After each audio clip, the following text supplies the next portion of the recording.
నమస్తే. దేశవ్యాప్తంగా ఒకటే చర్చ నడుస్తుంది, అది హిడ్మా ఎన్కౌంటర్. సో మావోయిస్ట్ పార్టీలో కీలకంగా ఉన్న హిడ్మాని ఎన్కౌంటర్ చేయడం పైన రాష్ట్ర వ్యాప్తంగా కావచ్చు, ఇటు దేశవ్యాప్తంగా కూడా ఒక పెద్ద చర్చ నడుస్తుంది. సో ఇటు మావోయిస్ట్ కేంద్ర కమిటీ కూడా ఒక లెటర్ కూడా రిలీజ్ చేసింది. సో నవంబర్ 15వ తారీఖున హిడ్మా ట్రీట్మెంట్ కోసం బయటికి వెళ్తే అతన్ని పట్టుకొని ఈ విధంగా ఎన్కౌంటర్ చేసిరని చెప్పేసి కూడా చెప్తున్న పరిస్థితి. సో మాట్లాడుతున్న దీనిపైన అంటే రాష్ట్రంలో కాంగ్రెస్ పార్టీ కూడా మావోయిస్టుకి సంబంధించి ఆ శాంతి చర్చలు జరపాలని సపోర్ట్గా ఉన్న పరిస్థితి. సో మాట్లాడదాం దీనిపైన మనతో పాటు మాట్లాడడానికి రాష్ట్ర గ్రంథాలయ సంస్థల చైర్మన్ సో రియాజ్ సార్ ఉన్నారు. సార్ నమస్తే సార్. సో ఏం చెప్తారు సార్, అంటే హిడ్మాని ఎన్కౌంటర్ చేయడంలో సో కాంగ్రెస్ పార్టీ కూడా కాస్త సపోర్ట్గా మాట్లాడుతున్న పరిస్థితి. సో ఏం చెప్తారు, ఈ ఎన్కౌంటర్ని మీరు కూడా బూటుగా పోయి ఎన్కౌంటర్ అనుకుంటున్నారు, లేకుంటే క్రాస్ ఫైరింగ్లో చనిపోయారు అని చెప్పేసి ఏమనుకుంటున్నారు? రానా గారు, భారత రాజ్యాంగంలోని ఆర్టికల్ 21 భారత ప్రజలందరికీ బతుకు భద్రత ఇచ్చింది. రాజ్యాంగాన్ని అమలుపరిచే ఏ ప్రభుత్వాలైనా కూడా ప్రజలకు బ్రతికే అవకాశాన్ని ఇవ్వాలి.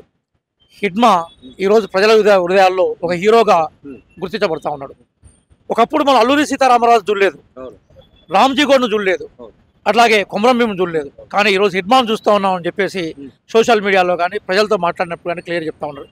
ఎందుకు హిడ్మా ప్రజల హృదయాల్లో స్థానం సంపాదించాలంటే, ఏ అస్తిత్వం కోసము ప్రజా పోరాటాలు భారతదేశంలో వచ్చినాయో, సామాజిక ఆర్థిక సమస్యలు ఉన్నాయో, వాటి పరిష్కారాలు రాజ్యాంగంలో ఉన్నాయి.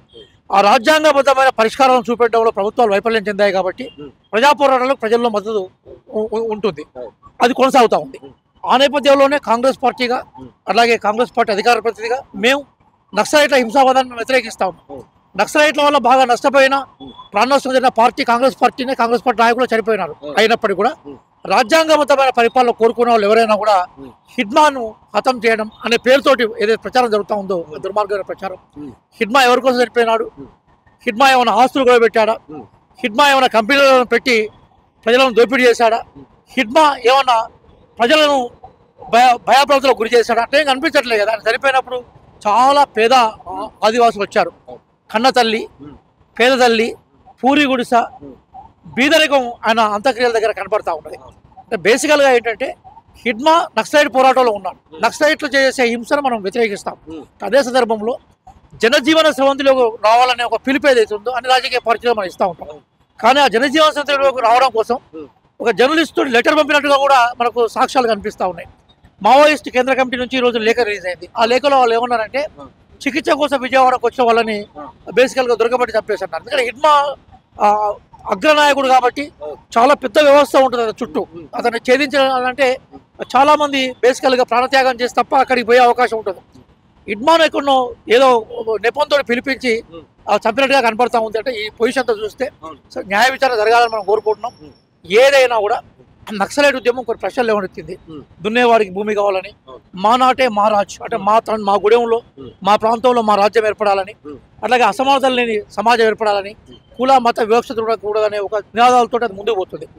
ఆ సమస్యలకు రాజ్యాంగపరమైన పరిష్కారాలు సూచించే బాధ్యతను ప్రభుత్వాలు కానీ, పరిపాలన వ్యవస్థ కానీ తీసుకోవాలి. అట్లా కాకుండా హింస ద్వారా, చంపడం ద్వారా మాత్రమే ఒక ఉద్యమాన్ని అణచివేస్తామని అనుకోవడం మాత్రం అవివేకం. ఈరోజు కేంద్ర ప్రభుత్వం మరి ఎందుకు బాగా తొందరపడుతున్నట్టు అనిపిస్తూ ఉన్నది.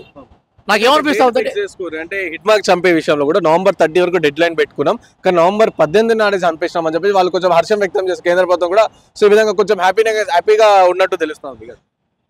రానా గారు, ప్రజల్ని ప్రధానంగా మూలవాసులైన ఆదివాసులు రక్షించాల్సిన ప్రభుత్వమే వాళ్ళని చంపి హీరోగా ప్రకటించుకోవడం అనేది చరిత్రలో ఒక దుర్మార్గమైన పేజీ. అది అంటే నువ్వు డేట్ను అనౌన్స్ చేసావంటే అర్థం ఏంటంటే, నువ్వు వేటాడబోతున్నావు, వేటాడి చంపుతున్నావు అనే ఒక నిదర్శనానికి అది సూచికగా తర్కణంగా కనబడతా ఉంది. మావోయిస్ట్ పార్టీని మార్చ్ 2020 కల్లా మొత్తం లేకుండా చేస్తామని హోంమంత్రి స్వయంగా ప్రకటించాడు. ఇక్కడ బండి సంజయ్ ఇంకో 2 నెలలు ఉంది, ఇంకో 3 నెలలు ఉందని ఏ డెడ్ లైన్ పెడతాము. అంటే పాలక వర్గాలుగా ఉండేవాళ్ళు ఎంత మూర్ఖంగా, ఎంత దుర్మార్గంగా, ఎంత కర్కశంగా, ఎంత నిరకుశంగా మాట్లాడుతున్నారో ఈ ఉదాంతాలు కనబడతా ఉన్నాయి. డెడ్ లైన్ పెట్టేది ప్రాణాలకు. నిజంగా సాయుధ పోరాటం ప్రజలకు హాని చేస్తే నువ్వు ఖచ్చితంగా మిలిటరీ బలగాలను పంపి దాన్ని అణిచేసే ప్రయత్నం చేయాలి. కానీ ఎదురుకాల్పుల పేరు మీద చంపే ప్రయత్నాన్ని చేయడాన్ని ఎవరైనా కూడా వ్యతిరేకించాం. మనం కాల్పులలో ఎవరైనా చనిపోతూ ఉంటారు. కానీ వేటాడి నెపం వేసి ఎరవేసి, ఒకవైపు ఛత్తీస్గఢ్కు సంబంధించిన ఉప ముఖ్యమంత్రిపై హిడ్మా వాళ్ళ తల్లిగారితో మాట్లాడుతుంటాడు, అమ్మను సంజాయిస్తూ ఉంటాడు, మీ కొడుకులు లొంగిపోమని చెప్తా ఉంటాడు, ప్లేట్లలో పక్కన కూర్చొని అన్నం తింటూ ఉంటాడు, తల్లిని సంజాయిస్తూ కొడుకుని చంపడం. అంటే నోటితోటి నవ్వుతూ నొసలతో వెక్కిరించేలాగానే మనకు కనిపించే వ్యవహారాల్లో ఉంది.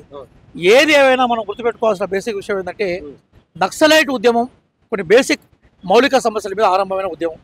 ఆ ఉద్యమం లేవనెత్తిన ప్రశ్నలకు సమాధానం చెప్పకుండా ఉద్యమాన్ని నక్సలైట్లు ఏమన్నారు, power flows from the barrels of the gun అన్నారు. మనకు కాదట్లేదు, తుపాకీ కొట్టడం ద్వారా రాజ్యాధికారం సిద్ధిస్తున్నారు. రాజ్యం కూడా దానికి బదులుగా వాళ్ళు ఎందుకు తుపాకీ పట్టుకుంటారనే సమస్యను అర్థం చేసుకోకుండా మళ్ళీ తుపాకీతో కాల్చపడం ద్వారానే ఉద్యమాన్ని అణచివేస్తూ ఉండడం రైట్ కాదు కదా. ఆదివాసీ పోరాటాలు కొత్త కాదు కదా. భగవాన్ బీర్సా ముండా మనకి మధ్య భారతంలో, అట్లాగే రామ్జీ గోండ్ మహారాష్ట్ర తెలంగాణ సరిహద్దుల్లో, అట్లాగే మనకి కొమరం భీం వారు ప్రధానంగా ఆదిలాబాద్ జిల్లా కేంద్రంగా, ఒకప్పుడు సమ్మక్క సారాలక్క వాళ్ళు ఇప్పుడు దేవతలుగా ప్రజలు వాళ్ళని కొలుస్తూ ఉన్నారు. వరంగల్ జిల్లా కేంద్రంగా అనేక ఆదివాసీ పోరాటాలు జరిగాయి. ఆ పోరాటాలకి హిడ్మా మొదలు కాదు, హిడ్మా చివరి కాదు, పోరాటాలు కొనసాగుతూ ఉంటాయి. కానీ ఆ పోరాటాలు ఎవరైతే ప్రశ్నలు ఏవైతున్నాయో అవి సమాజం యొక్క బాధ్యతగా తీసుకొని వాటిని పరిష్కరించే ప్రయత్నం చేయకుండా దుర్మార్గంగా అమిత్ షా, దుర్మార్గంగా బండి సంజయ్ ఇట్లా మాట్లాడడం అనేది మానవ హక్కులకి, రాజ్యాంగబద్ధమైన పరిపాలనకి, నవ నాగరికతకి, రాజ్యాంగ విలువలకి ఇది పూర్తిగా వ్యతిరేకం అన్న విషయాన్ని మేము ఉన్నాం. కాంగ్రెస్ పార్టీ ఎప్పుడైనా కూడా శాంతిని కోరుకుంటుంది. గాంధీ ఆశయాలే మహాశయాలు, బుద్ధుని బోధలతో స్ఫూర్తి పొందిన దేశం ఇది. కాబట్టి హిడ్మా లొంగిపోవడానికి అనుకూలంగా ఉన్నప్పుడు, లొంగిపోతామనే మెసేజ్ని ఇచ్చినప్పుడు దొరకబడి తప్పడం అనేది అయితే అది దారుణం. ఇంకా వాళ్ళ భార్యను కూడా చంపేశారు. పాపం ఆ తల్లి, ఆ అక్క, చెల్లె, అవి ఫోటో కూడా మనకు తెలియదు. అంటే నిజంగా ఎంత అసమానమైన త్యాగాలు. ఈరోజు చిన్న ఈవెంట్ చేస్తేనే మనం బ్రహ్మాండమైన ఫోటోలతోటి సోషల్ మీడియాలో హీరోలుగా, హీరోయిన్లుగా మనకు మనం అభివర్ణించుకునే రోజుల్లో వాళ్ళ రూపురేఖలు కూడా ప్రజలకు తెలియకుండా, అంటే ప్రపంచానికి తెలియకుండా ఒక నిబద్ధతతోటి పనిచేసే ఆ వ్యక్తిత్వం ఏదైతుందో నిజంగా అది గొప్పతనంగా తీసుకోవాలి. స్ట్రైట్ సామాజిక జీవన సంఖ్యలో రావాలని మనం కోరుకుందాం. అదే సందర్భంలో దానికి అనుకూలమైన వాతావరణాన్ని ప్రభుత్వాలు ఏర్పాటు చేయడం పోయి దొరకబడి చంపడం ఏదైతుందో సరైనది కాదు. కాంగ్రెస్ పార్టీకి కానీ వ్యక్తిగతంగా కానీ మేము దాని పట్ల మేము ఏకీభావంతో లేవు. ఖచ్చితంగా నక్సలైట్ల జీవితాలకి కొత్త వెలుగులు రావాలి, ప్రజల్లోకి రావాలనే విషయాన్ని మేము మనం బలంగా కోరుకుందాం. Thank you. సో విన్నర్గా ఇది రియాజ్ సార్ చెప్తా ఉన్నారు. సో నక్సలైట్లకు సంబంధించి ఏదైతే ఉందో సో వాళ్ళు కూడా ఇప్పుడు జనజీవన శాంతి రావాలి అండ్ ఈ విధంగా ఎన్కౌంటర్, బూటకపు ఎన్కౌంటర్ కూడా ఆపాలి అని చెప్పేసి రియాజ్ సార్ చెప్తా ఉన్నారు. కెమెరా పర్సన్ సాయితో రానా హైదరాబాద్ చూస్తూ ఉన్నారు. వరంగల్ జిల్లా కేంద్రంగా అనేక ఆదివాసీ పోరాటాలు జరిగాయి. ఆ పోరాటాలకి హిడ్మా మొదలు కాదు, హిడ్మా చివరి కాదు, పోరాటాలు కొనసాగుతూ ఉంటాయి. కానీ ఆ పోరాటాలు ఎవరైతే ప్రశ్నలు ఏవైతున్నాయో అవి సమాజం యొక్క బాధ్యతగా తీసుకొని వాటిని పరిష్కరించే ప్రయత్నం చేయకుండా దుర్మార్గంగా అమిత్ షా, దుర్మార్గంగా బండి సంజయ్ ఇట్లా మాట్లాడడం అనేది మానవ హక్కులకి, రాజ్యాంగబద్ధమైన పరిపాలనకి, నవ నాగరికతకి, రాజ్యాంగ విలువలకి ఇది పూర్తిగా వ్యతిరేకం అన్న విషయాన్ని మేము ఉన్నాం. కాంగ్రెస్ పార్టీ ఎప్పుడైనా కూడా శాంతిని కోరుకుంటుంది. గాంధీ ఆశయాలే మహాశయాలు, బుద్ధుని బోధలతో స్ఫూర్తి పొందిన దేశం ఇది. కాబట్టి హిడ్మా లొంగిపోవడానికి అనుకూలంగా ఉన్నప్పుడు, లొంగిపోతామనే మెసేజ్ని ఇచ్చినప్పుడు దొరకబడి తప్పడం అనేది అయితే అది దారుణం. ఇంకా వాళ్ళ భార్యను కూడా చంపేశారు. పాపం ఆ తల్లి, ఆ అక్క, చెల్లె, అవి ఫోటో కూడా మనకు తెలియదు. అంటే నిజంగా ఎంత అసమానమైన త్యాగాలు. ఈరోజు చిన్న ఈవెంట్ చేస్తేనే మనం బ్రహ్మాండమైన ఫోటోలతోటి సోషల్ మీడియాలో హీరోలుగా, హీరోయిన్